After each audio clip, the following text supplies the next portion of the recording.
Hello दोस्तों, आज हम लोग पढ़ेंगे क्लास 8 का 18th chapter pollution of air and water. Pollution of air and water के बारे में पढ़ेंगे कि एयर और वाटर कैसे पॉल्यूट होते हैं, उन्हें कैसे ख़त्म करना होता है पॉल्यूशन को। तो ये यहाँ से शुरू करते हैं। Air and water are two most important natural resources. जो एयर एंड वाटर हैं ये बहुत ही इंपॉर्टेंट नेचुरल रिसोर्सेज। इंपॉर्टेंट मतलब बिना एयर के हम लोग जिंदा नहीं रह सकते और ना ही बिना वाटर के। Both air and water are necessary for the survival of all living organisms. मतलब जितने भी लिविंग ऑर्गेनिजम्स हैं उनके सर्वाइव रहने के लिए, जिंदा रहने के लिए एयर और वाटर दो चीज़ें बहुत ज़रूरी हैं। But various human activities such as industrial growth, urbanization, increasing population and modern technology have contaminated both air and water. लेकिन आजकल जो ह्यूमन की एक्टिविटीज़ जैसे इंडस्ट्रियल ग्रोथ हो गया, अर्बनाइजेशन है, इंक्रीजिंग पॉपुलेशन बढ़ रही है आजकल, और मॉडर्न टेक्नोलॉजी, आजकल जो टेक्नोलॉजी आ रही है उनकी वजह से क्या है, have contaminated both air and water. तो इनकी वजह से एयर और वाटर कॉन्टेमिनेट हो गया, मतलब पॉल्यूटेड हो चुका है। This has led to serious health hazards and environmental problems like global warming, greenhouse effect and acid rain. तो जो एयर वाटर ये पॉल्यूटेड अगर हो जाएंगे तो इनसे बहुत सारी health hazards, health related problems हो जाती हैं।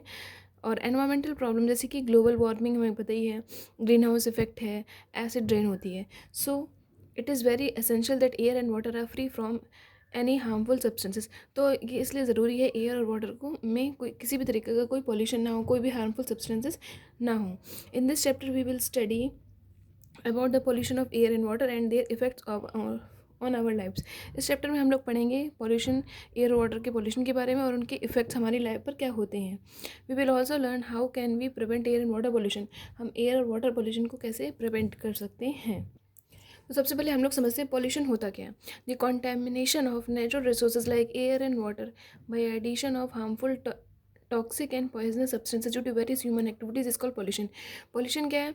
कॉन्टेमिनेशन मीन्स प्रदूषित हो जाना, खराब हो जाना। कॉन्टेमिनेशन ऑफ नेचुरल रिसोर्सेज, जो नेचुरल रिसोर्सेज कौन सी, एयर और वाटर हैं, ये कॉन्टेमिनेट हो जाती है, मतलब खराब होने लगती है। किसकी वजह से? By addition of harmful, harmful means toxic, जहरीले, और पॉइजनस मीन्स जो जहरीला होता है, substances due to various human activities is called pollution. तो ये पॉल्यूशन की डेफिनेशन है। कोई पूछे पॉल्यूशन की डेफिनेशन क्या है, तो ये पूरी यहाँ से यहाँ तक पॉल्यूशन की डेफिनेशन है। Pollution causes undesirable changes in the physical and chemical biological characteristics of natural resources which adversely affect both living organisms and non living objects. Pollution cause undesirable changes in the physical, chemical and biological characteristics of natural resources. Pollution की वजह से physically मतलब देखने में भी वो चीज़ change हो जाएगी, केमिकल भी असर पड़ता है और बायोलॉजिकल भी असर पड़ता है पॉल्यूशन से। किस पर? नेचुरल रिसोर्सेज पर, which adversely affect both living organisms. अगर नेचुरल रिसोर्सेज पर असर पड़ेगा तो डायरेक्टली इनडायरेक्टली लिविंग ऑर्गेनिम्स और नॉन लिविंग ऑब्जेक्ट्स पर भी इनका असर पड़ता है पॉल्यूशन का। Any substances that cause pollution is called pollutant. अब पॉल्यूटेंट किसे कहते हैं? जिन चीज़ों से पॉल्यूशन होता है, जो चीज़ें पॉल्यूशन को फैलाती हैं उन्हें बोलते हैं pollutant. Carbon monoxide, oxides of sulphur and nitrogen, dust है, स्मोक है, सीवेज एक्सेट्रा आर पॉल्यूटेंट्स। ये जो पॉल्यूटेंट्स हैं इनके नाम बताए गए, कौन कौन सी चीज़ें पॉल्यूटेंट्स में आती हैं। तो पॉल्यूटेंट के एग्जाम्पल क्या है? Carbon monoxide, oxide of sulphur and nitrogen, dust, धूल मिट्टी, स्मोक, धुआं, sewage etcetera are the pollutants. A substance becomes a pollutant when it is concentrated, when its concentration increases beyond a permissible limit in the environment। एक substance होता है वो pollutant कब कहलाता है? वो पॉल्यूटेंट तब कहलाता है जब उसका कंसंट्रेशन जो होता है बढ़ जाता है, हद से ज़्यादा बढ़ जाता है। कहने का मतलब concentration increases beyond a permissible limit in the environment. जितनी मात्रा होनी चाहिए उससे ज़्यादा उसकी मात्रा होने लगती है एनवायरनमेंट में, तब वो तब वो पॉल्यूटेंट कहलाता है। एग्जाम्पल के लिए समझते हैं यहाँ से। For example, fertilisers are helpful increasing the crop yield. Fertilisers जो होती है, खाद वगैरह, क्रॉप ईल्ड को बढ़ाती हैं। But when use in excess, जब फर्टिलाइजर्स लेकिन जब ज़्यादा मात्रा में अगर खेत में डाल दिए जाएँ, they contaminate the soil and surface water. तो इनसे क्या होगा? कॉन्टेमिनेट मीन्स इस सॉइल को कॉन्टेमिनेट कर देंगे, ख़राब कर देंगे, और सरफेस वाटर को भी ख़राब कर देते हैं जहाँ पर ये बहकर पहुँचेंगे। Similarly green house effect maintains the temperature of the earth. Green house effect से जो क्या होता है, टेम्परेचर जो होता है अर्थ का बना रहता है, मेंटेन बना रहता है। But increasing percentage of carbon dioxide, लेकिन कार्बन डाइऑक्साइड की मात्रा बढ़ रही है। तो इससे क्या हो रहा है? But due to increasing percentage of carbon dioxide due to human activities as increase the green house effect and global warming. लेकिन कार्बन डाइऑक्साइड की मात्रा बढ़ रही है एयर में, तो इससे क्या है? ग्रीन हाउस इफेक्ट बढ़ रहा है, ग्लोबल वार्मिंग भी हो रही है। अब हम लोग पढ़ेंगे एयर पोल्यूशन क्या होता है, एयर कैसे पॉल्यूटेड हो जाती है उसके बारे में। तो यहाँ से पढ़ते हैं। The contamination of air with harmful unwanted substances like toxic gases, smoke, dust which have harmful effect on both living organisms and non living objects called air pollution. Air pollution क्या है? जब एयर खराब होने लगती है, उसमें harmful unwanted harmful means नुकसानदायक, unwanted means जो हमें चाहिए भी नहीं वो चीज़ें भी जुड़ जाती हैं एयर में, तो वो उसको बोलते हैं एयर पोल्यूशन।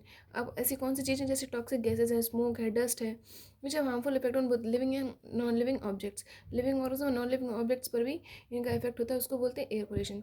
अब एयर पोल्यूटेंट्स क्या होते हैं? The harmful and unwanted substance which contaminate the air are called air pollutants. Harmful और अनवांटेड सब्सटेंसेस जो एयर में ऐड हो जाते हैं वो कहलाते हैं एयर पोल्यूटेंट्स। फिर एयर पोल्यूटेंट्स में come from natural resources like smoke and dust that arise from forest fire और वॉल्केनिक इरप्शन। अब एयर पोल्यूटेंट्स ये आते कहाँ से हैं? तो हम लोग तो चाहते नहीं एयर पोल्यूटेंट्स हों, लेकिन एयर पोल्यूट आते कहाँ से हैं? ये आते हैं स्मोक मीन्स धुआं, और डस्ट, डस्ट मीन्स भी मतलब डस्ट मीन्स होती है धूल धक्कड़ वगैरह। तो ये स्मोक और डस्ट कहाँ से आते हैं? एयर पोल्यूटेंट्स में come from the natural resources like smoke and dust that arise from the forest fire. Forest fire means जंगल में आग लगती है, उससे ये स्मोक वगैरह होता है, और वॉल्केनिक इरप्शन इनसे भी। फिर अब यहाँ से पढ़ते हैं हम लोग। But majority of air pollutants are added to the atmosphere due to various human activities like burning of fossil fuels, automobile exhaust and industrial emission. But majority of air pollutants are added to the atmosphere. लेकिन होता क्या है, लेकिन ज़्यादातर जो air pollutants होते हैं वो एटमॉस्फेयर में ऐड हो जाते हैं। But majority of air pollutants are added to the atmosphere due to various human activities. लेकिन ज़्यादातर एयर पोल्यूटेंट्स ज़्यादातर कहाँ से आ रहे हैं? ह्यूमन की एक्टिविटीज़ से। कौन सी एक्टिविटीज़ से? Like burning of fossil fuels, automobile exhaust and industrial emission की वजह से। ये यहाँ देखिए, इंडस्ट्री से ही धुआं निकल रहा है, ये दिखाया गया ऑटोमोबाइल एग्जॉस्ट, ऑटोमोबाइल से धुआं निकल रहा है, ये है ऑटोमोबाइल एग्जॉस्ट। अब यहाँ से पढ़ते हैं, let us know about some air pollutants and their sources in detail.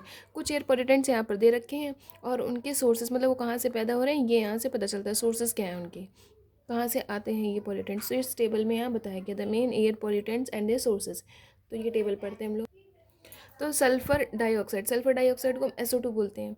तो बर्निंग ऑफ फॉसिल फ्यूल्स जलाएंगे तो सल्फर डाइऑक्साइड बनेगी। ऑटोमोबाइल एग्जॉस्ट, गाड़ी के पीछे से जो धुआं निकलता है वो सल्फर डाइऑक्साइड उसमें होता है।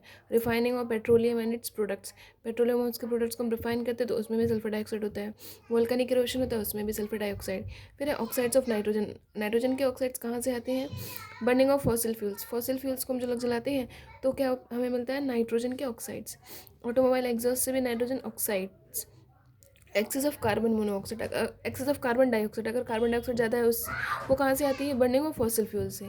फॉसिल फ्यूल जलाएंगे तो कार्बन डाइऑक्साइड भी आएगी, फॉसिल फ्यूल जलाएंगे तो ऑक्साइड नाइट्रोजन भी, फॉसिल फ्यूल जलाने से सल्फर डाइऑक्साइड भी। अब नेक्स्ट यहाँ से पढ़ लेते हैं हम लोग, ये कार्बन मोनोऑक्साइड कहाँ से होती है? ऑटोमोबाइल एग्जॉस्ट से भी कार्बन मोनोऑक्साइड भी निकलती है। Incomplete combustion of fossil fuels, अगर फॉसिल फ्यूल्स में इनकम्प्लीट कम्बिशन हो रहा है तो कौन सी गैस है? कार्बन मोनोऑक्साइड है, जो बहुत ही खतरनाक है। कार्बन डाइऑक्साइड से भी ज़्यादा खतरनाक कार्बन मोनोऑक्साइड है। फिर एसिड फ्यूम्स कहाँ से होते हैं? Fertilisers and chemical industries, fertilisers हैं और केमिकल की जो इंडस्ट्रीज हैं उनसे एसिड फ्यूम्स, जहरीले फ्यूम्स टाइप में निकलते हैं। फिर स्मोक मीन्स धुआं। In incomplete combustion of fossil fuels, incomplete combustion fossil fuels का होता है तो स्मोक होता है। डस्ट कहाँ से होती है? Stone crushing woodwork, stone crushing जहाँ पर पत्थर को तोड़ा जाता है, चिकना किया जाता है, वहाँ पर होगा डस्ट। वुडवर्क लकड़ी का जहाँ काम होता है वहाँ होता है डस्ट। वॉल्केनिक इरप्शन से होता है।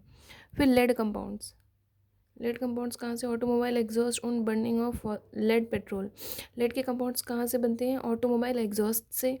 Automobile exhaust on burning of lead petrol, अगर ऐसा पेट्रोल चला रहे हैं जिसमें लेड की मात्रा है तो हमें लेड कंपाउंड्स भी एयर में मिलेंगे।